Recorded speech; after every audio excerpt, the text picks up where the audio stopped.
Like always, want to thank everybody for getting on and being supportive of Penn State football. We had, I guess the first thing to do is we had a very productive bye week. We did basically our normal Sunday practice. Then practiced on Tuesday and Wednesday, which was more good on good, some developmental periods. And then obviously got a little bit of a head start on Illinois. So we did that on Tuesday and Wednesday. And then Thursday, the travel squad had lifting and running. And we've always had a Thursday developmental squad scrimmage, and we kind of amped it up even more so this year. We went into the stadium, had a full scrimmage, had coaches and players mic'd up, did some internal media with them after practice, had a really good experience, which I think the guys enjoyed. So that was something a little bit different than we've done in the past. And then obviously the coaches were on the road Thursday, Friday, Saturday, and got back here, depending on the person, Saturday evening. I went to 2 games on Saturday and got back here Saturday evening. So very productive.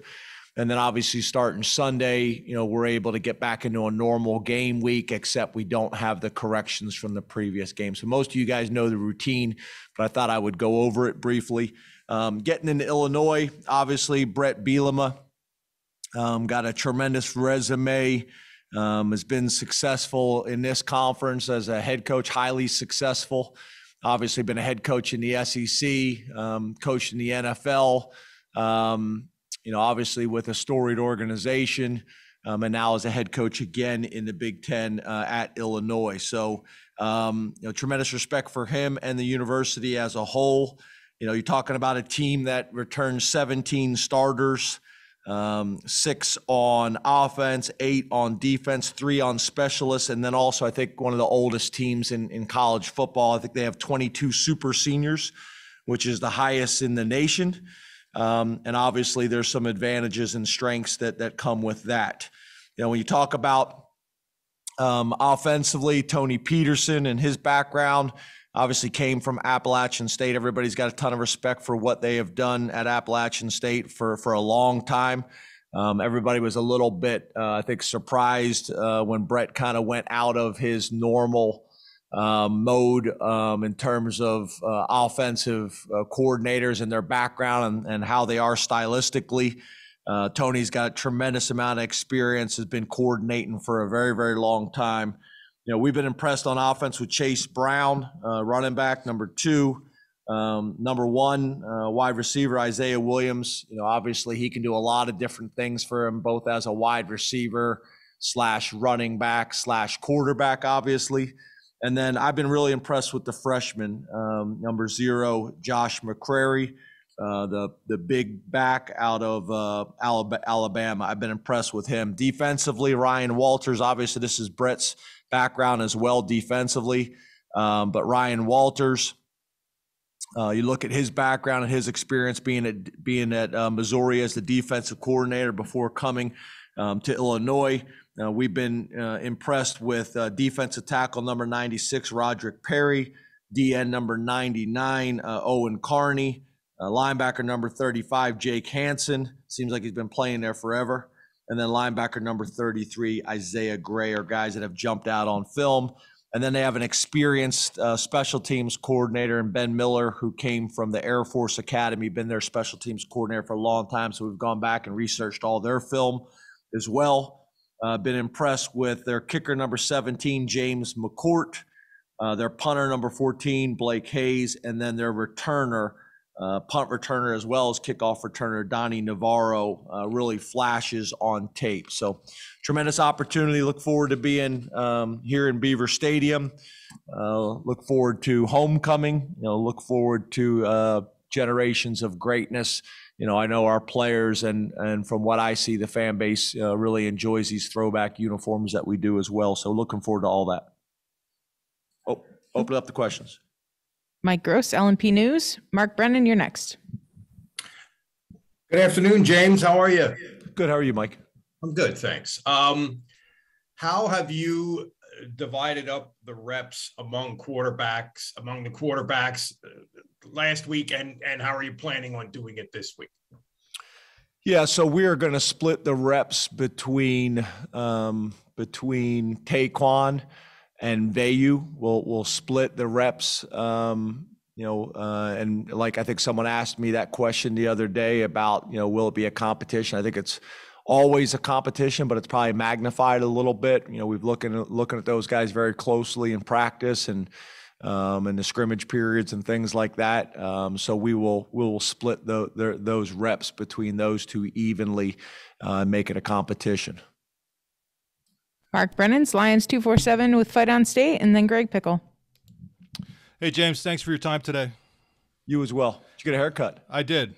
Looks nice. I appreciate it. Thank you. Hey, I envy those days.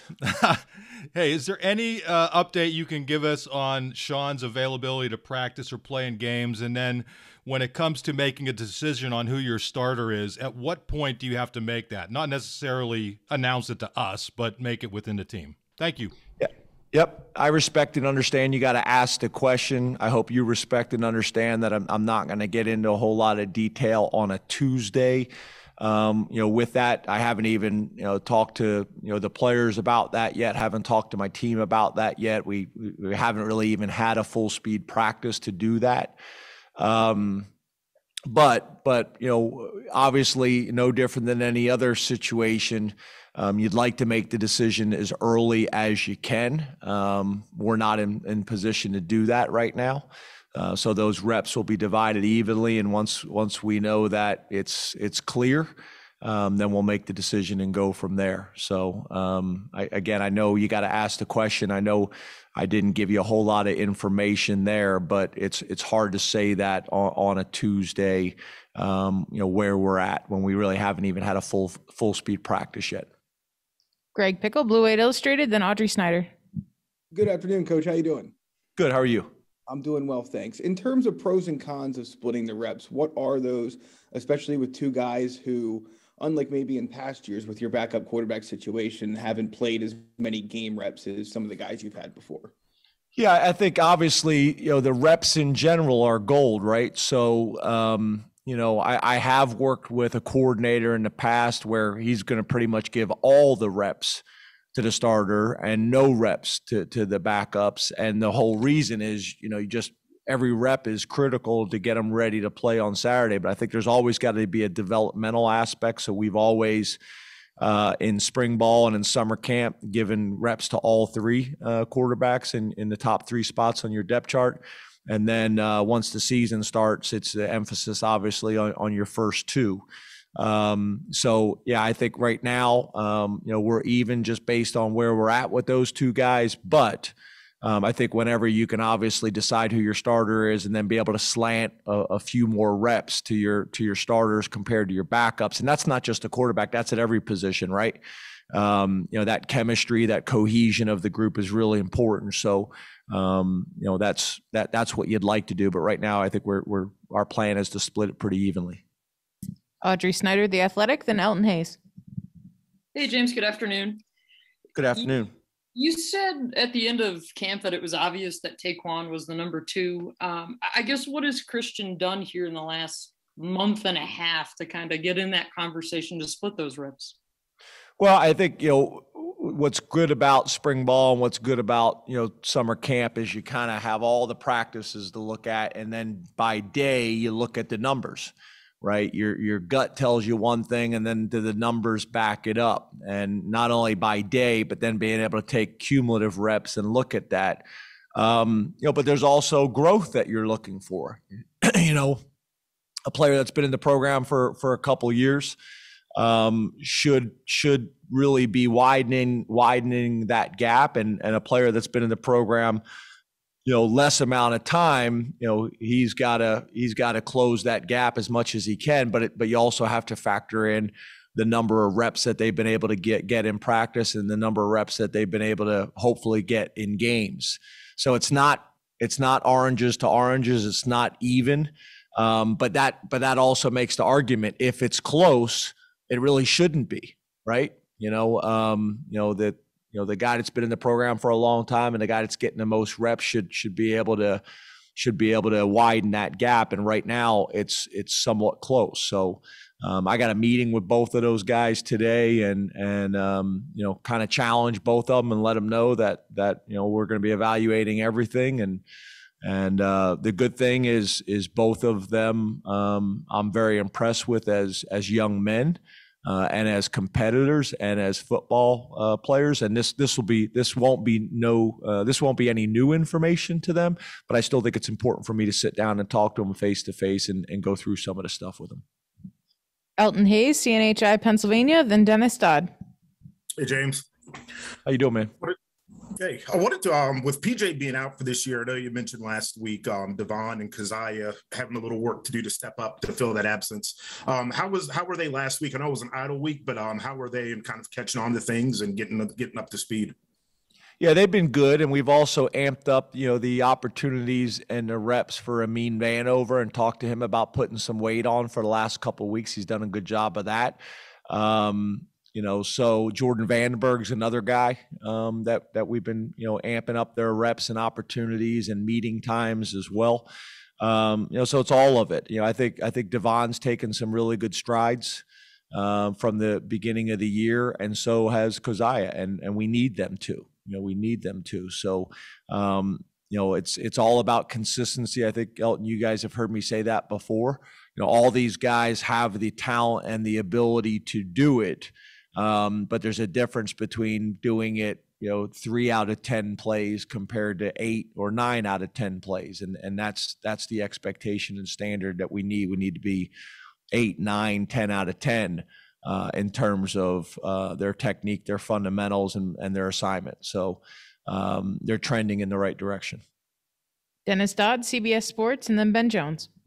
Hey, James, I don't want to beat a dead horse here, but could you just speak to the distasteful nature of, now fans booing players who go down just on general principle? I'm not speaking about anything specific, but that's just something I've noticed on injuries. Yeah, again, I appreciate and respect the question, but that seems like a discussion that we had a month ago. Yep. It seems like something that it feels like a month ago. We've moved on. Points have been made about it in detail. I probably gave my longest answer of my career at a press conference about that.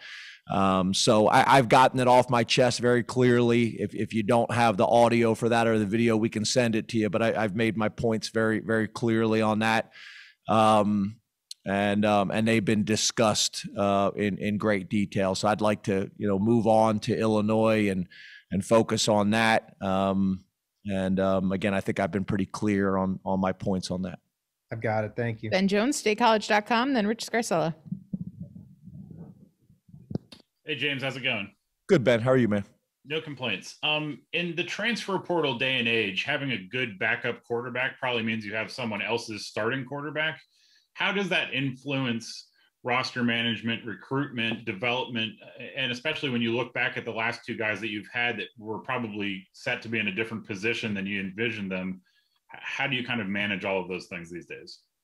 Yeah, and it's tricky, right? Because it impacts so many things, which I think is your point, Ben. I've had two guys in our program, that we've had very clear discussions about how things were going to play out and how they were going to be evaluated. And then, when you're looking at going into the transfer portal and possibly bringing guys in, most guys want to come in and be guaranteed the starting job, depending on where they're at and their careers and why they're leaving. So you're talking about, where your program is, what your situation is. Did your starter just graduate? Makes it a very attractive, transfer portal designation. Do you have a returning starter that they're going to compete with?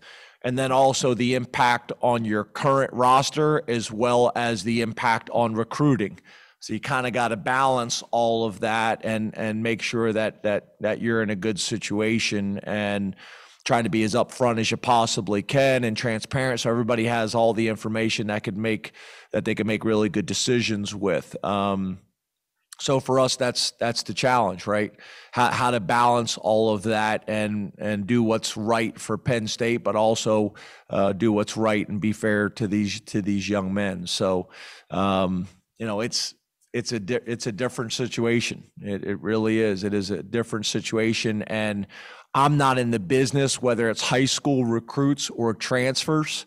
I'm not in the business of making promises. I think that's recruiting talk. When you tell, we had a player at another position that we would have loved to get at another position, not at the quarterback position, that wanted to be guaranteed they were going to be the starter. And I just don't know how you do that. I don't know how you do that. It's like, recruiting a kid out of high school and tell him he's going to play as a true freshman. I don't think that's the right thing to do for your program. I don't think it's the right thing to do for the kid. It's setting up unrealistic expectations. And what happens if they get here and they're not ready, but you've already kind of made that decision and already made that promise. So we try to under-promise, over-deliver as much as we possibly can. It probably goes against kind of some people's recruiting models, but I'd rather be upfront and transparent about it in terms of playing time and things like that than the opposite. So we'll continue to be aggressive, and use the rules as they currently are built to put Penn State in the best position we possibly can. Rich Scarcella, Reading Eagle, and then Corey Geiger. Hi, James. How are you? Good, Rich. How are you? I'm great. Thanks. James, a few days ago, your name was linked to another high-profile job, LSU. And I was just wondering, do you ever get tired of addressing these kind of reports, especially internally? Yeah, so again, I appreciate you asking, Rich, and I've kind of already covered this. I know you're going at it from a different angle, but yes, you do. For me, I'm very, I guess the best way to describe it is I care what people think, and I want to handle things the right way all the time, with the players, with the staff, with the administration. I want to use the golden rule, right, and treat people the way you'd want to be treated. So yeah, I want to come to work every single day and do my job and help these players achieve their dreams, and the staff and do right by the university and the community. So yeah, I do. I did see Sandy's comments, and I do think, it's a positive, Rich, from the standpoint there could be a different conversation going on. And if there had to be a choice between two, I'd rather it be this conversation than the opposite. But yeah, I do. Sorry about that. Corey Geiger, DK Pittsburgh Sports, then Neil Rudell. Good afternoon, James. On Ben's question, you mentioned we'll continue to be aggressive and you use the rules as they currently are in the portal. Looking back on it over the offseason, were you as aggressive as you possibly could be with quarterbacks in the portal, or do you have any regrets over maybe not being more aggressive at all? Yeah, I don't see how we could have been more aggressive. We were thorough, and we evaluated every single guy that was out there. We had some guys come in and actually work out by the rules. And I think you guys heard me say a year ago that we were committed to doing it if we found the right situation and it made sense. But just to sign a guy, we actually think that would have been detrimental. There's no way to get them all reps and to develop them. So, so for us, we did everything we possibly could. But again, that goes back to my point a little bit before. Based on your current situation and what your quarterback roster and seniority looks like, puts you in a different situation, and that's going to be year to year. That will change year to year. So whether it is a wide receiver or a quarterback or a defensive lineman, we're going to be thorough. I think it's, we've shown the guys that we've brought in here have all done a nice job for us and been really good fits for Penn State, and are playing pretty well for us right now. So I think our process is good and it's thorough. But obviously, looking back at it, I understand the question. Neil Rudell, Altoona Mirror, and then Joe Giuliano.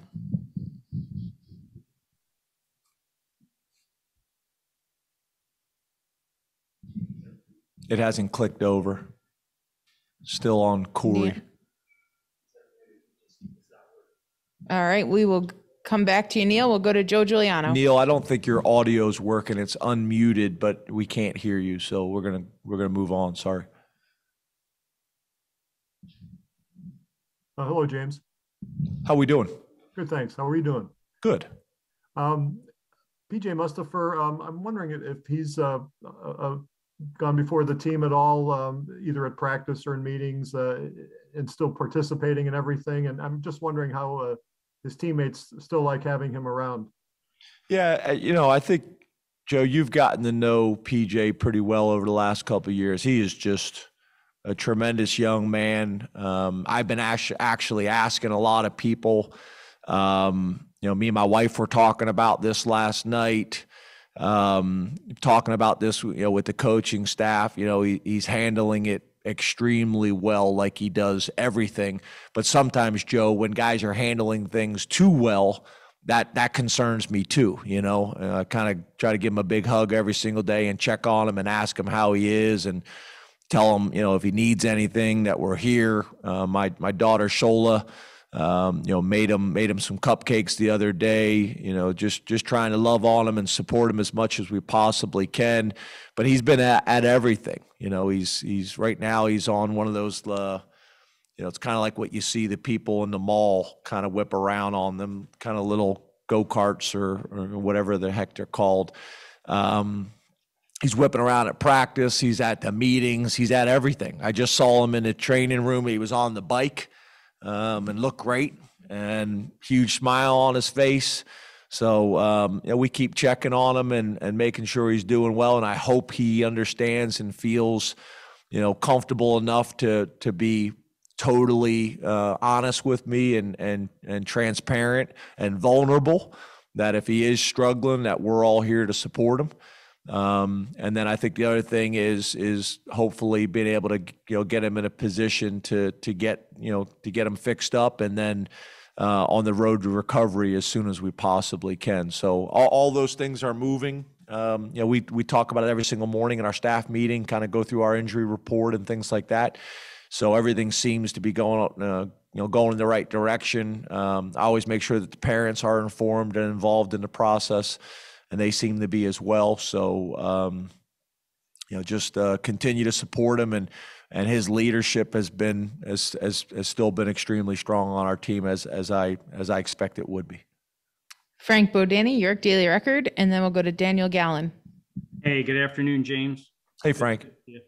What can you share on Sean's progress to getting back to the field, and what stands out to you, how he's handling the situation?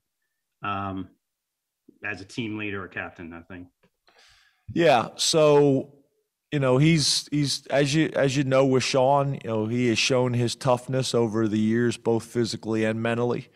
I literally just walked, coming over here to the press conference and saw him in the facility. He kind of lives in there watching film and obviously now getting treatment and doing everything he possibly can to put him in the best position to get back as soon as possible, whenever that may be. So we'll see, but it won't be because of a lack of effort on his part. He's going to do everything that he's supposed to do, from the doctors and the trainers and their recommendations. Make sure that the parents are informed and involved in the process as well. And then, as I've told you guys before, mentally, in terms of preparation and how he approaches the game, as good as I've been around. So, he's doing all the right things. Not surprised by that. And hopefully that will, put him in the best position to come back as soon as possible. So we have Neil Rudell's question. He texted it to me. Can you Neil, so tech savvy. Can you assess Taquan's cadence and line of scrimmage management and whether he's improved since Iowa? Yeah, we've been working on it. I've been informed that's been a conversation in town. It's really no different than what we've been doing for my 8 years since we've been here. But yeah, I think obviously Taquan has been able to get more reps with the ones and more reps with Mike Miranda, and it's been good. But again, like I said before, our operation has been pretty consistent for my 8 years and had not had an issue back to my time as an offensive coordinator at West Virginia. But either way, it showed up and it was a problem. But we're working on it every single day, and Taquan's reps with the ones in practice with Mike Miranda, I think, has also been helpful. And then I think a thing I've said to you guys before is, we have a decibel counter on the sideline, a mic, to monitor all of these in each stadium of what they are, and then make sure that our practice decibels are louder than what they get in the stadium. And we've been in a pretty good position there. So, we'll continue to get our guys prepared to handle challenging situations like that, and it won't be the last one. Daniel Gallen, Penn Live, and then we'll go to Ali Berube. Hey, Daniel. James, how are you today? Good, man. Good. With losing PJ Mustipher, obviously from a physical standpoint, he was a big presence in there. From an intangible standpoint, what kind of changes with the defense without that leadership down there? What does this team lose beyond what he was just doing on the field? Well, hopefully we don't lose the leadership in every aspect, but on the field on game day. I mean, obviously that's impossible to replicate out there on the field, because he did have such a presence. But in terms of at practice, in the meeting rooms, and those types of things, I expect and hope that will continue. And then I think it's a great opportunity for other guys to step up. And good thing on defense is we do have a lot of veteran leaders. Jesse's played a lot of football for us. Ellis has played a lot of football for us. Brisker and Castro have played a lot of football for us. Even AK, although, he's a new guy to our program, he's now played a lot of football for us. And I think he really has got a good understanding of our culture and our standards and our expectation. And there's other guys too, but there's a group of guys that are veteran guys that have played a lot of football for us. Brandon Smith is starting to work into those type of roles. Tig is starting to, Joey Porter, I can go on and on and on. But obviously, two things. Those guys have need to bring a little bit more of that to the table.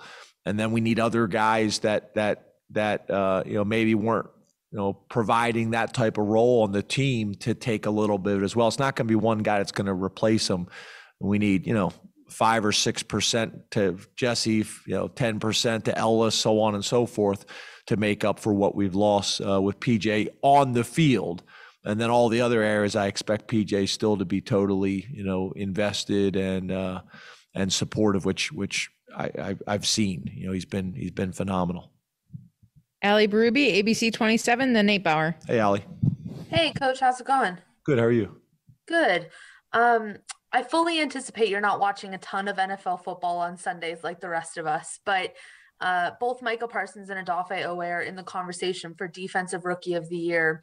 I'm curious what that says about the strength of, your defensive staff and the players that you've been able to churn out in the last few years, and if you see the potential for that trend to continue to have some pretty impressive defensive NFL players coming out of Penn State. Yeah, it's really cool, right? That's part of it for us as well. We want these guys to have an unbelievable academic experience while they're here at Penn State. We want them to have a great athletic experience and achieve all their goals and dreams here at Penn State. Both collectively and individually as a team, and as individuals. And then we want to put them in a position to go to the next level and continue to thrive and even sometimes take the next step. So to see guys that get there, and not only are they physically prepared to do it, but they're also mentally and emotionally prepared to do it. They know what to expect. Micah is actually here right now. He's here in State College. Micah obviously has really grown to love Happy Valley and State College. He's here all the time. He's got great friends. I think you guys know him and Jesse are like best friends.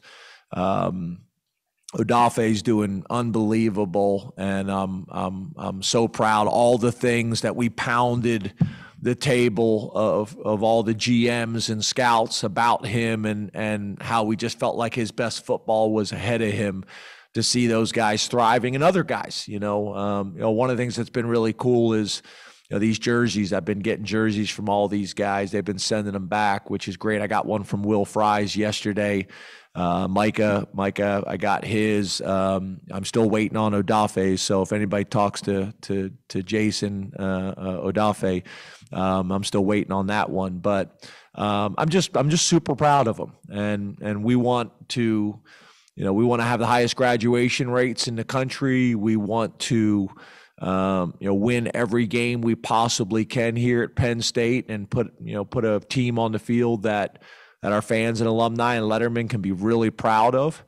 And then we want to have as many guys in the NFL as any other program in the United States. And we want our guys to go there and be successful, both on the field but off. All the discussions that we've had about, making really sound, solid financial decisions so that our guys can maximize that experience and set themselves and their families up for a lifetime of success.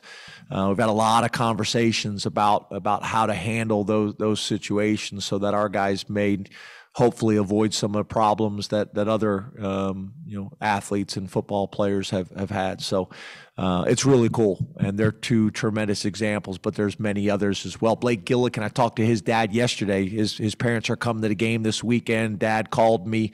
I think he's fourth in the NFL right now in punting. So all these stories and all these examples, I'm super proud of it. I'm also proud of the relationships, with the families. Like I said, like the Gillikans coming up to the game this weekend. So it's pretty cool. Nate Bauer, Blue 8 Illustrated, then Bob Flounders. Hey, James, how are you? Good. How are you? Good. Hey, I guess I'm thinking specifically of PJ, but maybe for other guys too. Do roster management questions arise during the course of the season as to a guy deciding to come back for a year beyond what's expected based on a situation like that? Yeah, great question. That's another thing that we did last week. So we've been getting evaluations on guys, feedback, what they're doing well, what they need to do better. Obviously, we have that internally in our self-scout, but I'm talking about outside with scouts and GMs, and that was part of our meetings last week with our current roster of guys that, are in their juniors and senior years, things like that.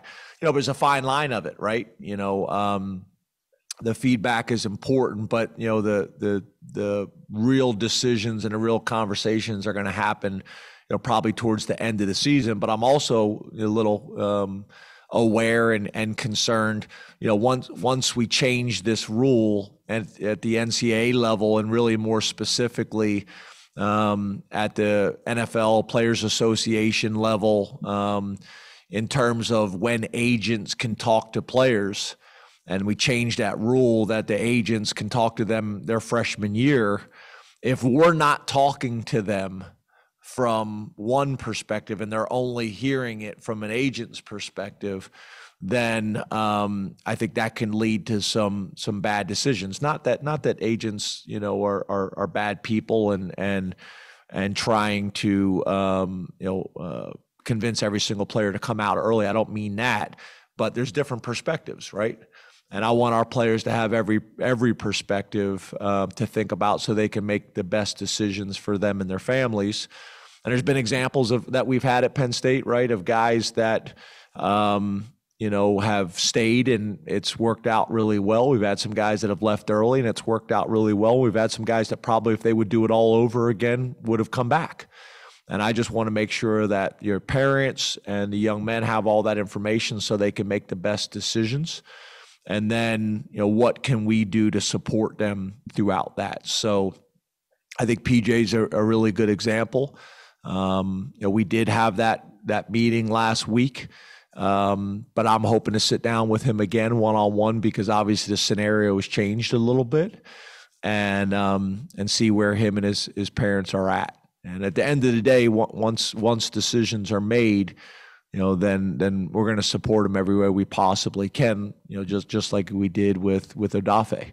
So yeah, I think that's a good question. It's always a challenge because most coaches and people don't want to have those type of conversations during the season because you want to stay laser focused on the task at hand. But once again, if you're not talking to them and other people are, then you're probably being naive. We have time for 2 more questions. Bob Flounders, Penn Live, and then we'll wrap it up with John Petishnock. Hey, James, how are you? Good. How are you, Bob? I'm good, James. I wanted to ask you about Curtis Jacobs' development during the first half of the season. I thought he was very disruptive in that Iowa game. Do you see him kind of playing faster and things kind of – it just looks like he's starting to really figure things out? Yeah, I think that's a very fair assessment. Me and Coach Pryor were just talking about this. He's always had the athleticism and the skills, really obviously all the way back to the recruiting process, his ability to impact the game in high school on offense and defense. But to transition to a full-time linebacker at this level, was an adjustment. So, he's gaining more and more confidence. I think he's getting more and more comfortable of how he fits into the defense and what plays that he needs to make, what plays he should make. I think your point is a great one. Me and Brent have been talking a lot about his growth, not only from last year, but really over the last couple of weeks. And I think you'll see that him continue to trend. And I think Brent's done a really good job of this. If you look at, his career, all the way back to Mike Hull, we made some changes with Mike Hull and where we were playing him and his production skyrocketed. And then we've kind of had some guys that have come in like Curtis and played as true freshmen and then, took on a starting role the next year and, kind of went from there. And then, the transition from playing to the field into the box like Brandon Smith has been able to do. I think Ellis is playing as good as any middle linebacker in the country right now, extremely productive. So I think Brent's got, a really good track record of developing the position. And I think Curtis is a really good example of that right now. I think sometimes people would like it to go faster, but it doesn't really work like that. It happens when it's supposed to happen. And I think Brent's track record of doing it is as good as anywhere in the country. John Petishnock, Football Letter. Hey, good afternoon, James. Appreciate your time today. You as well, John. Hey, a few weeks ago, you mentioned how the energy of the fans helped when you had 4 straight home games. You also said you felt the energy was good for the community. Obviously, a big week planned this week for homecoming. I just wanted to ask, what's your perspective on what it means to have fans back at Beaver Stadium and what it means to the State College area, not just economically, but just from a general morale standpoint? Yeah, obviously I'm the biased football coach, right? But I do think it all matters. I know they impact us in a positive way. Whether it is on Saturday afternoons in Beaver Stadium, whether it is the tailgating and driving the buses to the stadium, whether it is having recruiting trips downtown where we're bringing people in on official visits and people are just excited and you can feel the energy and the buzz in the town. Maybe it's when I'm going on my afternoon walk and I'm tired and ready to turn back and somebody kind of gives me a shout and gives me a little bit of energy to finish my walk with the tempo I want it to be. And then it's obviously the other way, right? It's the impact on the bars and the restaurants and the hotels and the economy, and also for the university, right? What an unbelievable opportunity it is to be the front porch of the university and allow millions of people all over the country and really all over the world to get a glimpse of what Penn State is all about. How our guys play on the field, how our guys present themselves in the media, how our guys are successful at the next level. We're all in this thing together, and I think that's one of the things that I think last year helped us all recognize is we can't do it without the community. The community can't do it without us. And I think that's one of the things that makes Happy Valley so special. And I also believe there's still a lot of room left for growth on both fronts. And I think if we continue to support one another and work with one another, then I think the sky's the limit, for our community and for our university as a whole.